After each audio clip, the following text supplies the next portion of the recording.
Hello everyone, study 29 academy की एक और नई वीडियो में आप सभी का स्वागत है। आज हम एनसीईआरटी की कक्षा 6 की हमारे अतीत किताब, जो एक इतिहास की किताब है, उसके अध्याय राज्य, राजा और एक प्राचीन गणराज्य हैं। इस अध्याय के वन लाइनर क्वेश्चन आंसर हल करेंगे, जो आपके सभी प्रतियोगी परीक्षाओं के लिए अति महत्वपूर्ण होंगे। जिन परीक्षाओं में प्राचीन भारत का इतिहास आपके सिलेबस में है, तो उनके लिए ये प्रश्न है वो अति महत्वपूर्ण होंगे।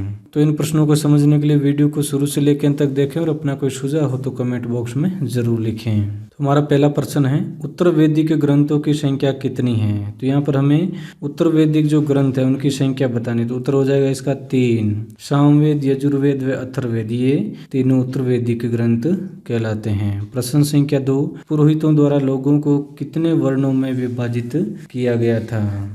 यहाँ पर हमें बताना है कि पुरोहितों द्वारा जो समाज के लोगों का विभाजन किया गया था वो कितने वर्णों में किया गया था। इसका उत्तर हो जाएगा 4।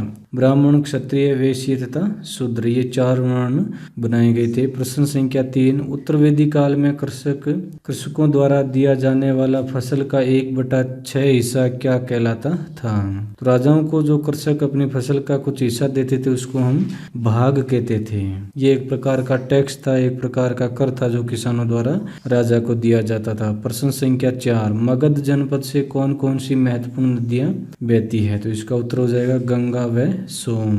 गंगा व सोन नदियां मगध जनपद की 2 प्रमुख नदियां थी। प्रश्न संख्या 5, सिकंदर कहाँ का राजा था? तो उत्तर हो जाएगा इसका मैसिडोनिया। सिकंदर है वो मैसिडोनिया का शासक था। प्रश्न संख्या 6, किस नदी के पास सिकंदर की सेना ने भारतीय राजाओं से युद्ध करने से इनकार कर दिया?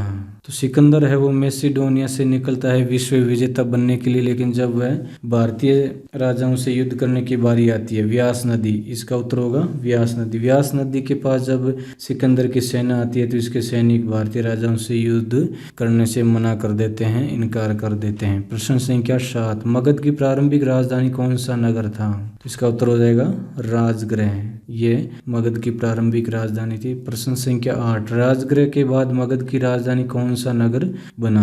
तो इसका उत्तर हो जाएगा पाटलिपुत्र, ये वर्तमान बिहार में स्थित है। प्रश्न संख्या 9, वज्जी जनपद में किस प्रकार की व्यवस्था थी? तो इसका उत्तर हो जाएगा गण अथवा संघ। गण या संघ वज्जी जनपद की शासन करने की व्यवस्था थी।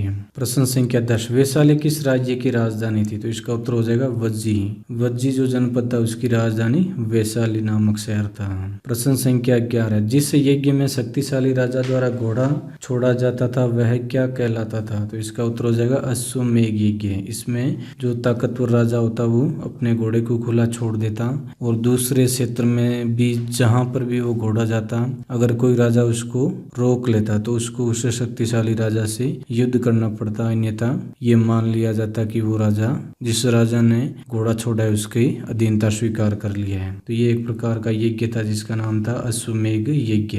प्रश्न संख्या 12, बिंबिसार और अजातशत्रु कहाँ के शासक थे? तो इसका उत्तर हो जाएगा मगध। ये दोनों मगध के महान शासक हुए हैं। प्रश्न संख्या 13, अश्वमेध यज्ञ के अवसर पर राजा की विजयों व अन्य गुणों का गान कौन करता था? तो इसका उत्तर हो जाएगा पुरोहित। पुरोहित अश्वमेध यज्ञ में जो यज्ञ करने वाला राजा था उसकी विजयों का गुणगान करता था। प्रश्न 14, अजातशत्रु ने अपने किस मंत्री को बुद्ध के पास सलाह के लिए भेजा? तो इसका उत्तर हो जाएगा वस्कार। वस्कार नामक मंत्री को अजातशत्रु बुद्ध के पास भेजता है सलाह लेने के लिए। अब प्रश्न संख्या 15, जनपदों की बस्तियों के पुरा स्थलों में मिले विशेष प्रकार के बर्तन किस नाम से जाने जाते हैं? तो इसका उत्तर हो जाएगा चित्रित धूसर पात्र।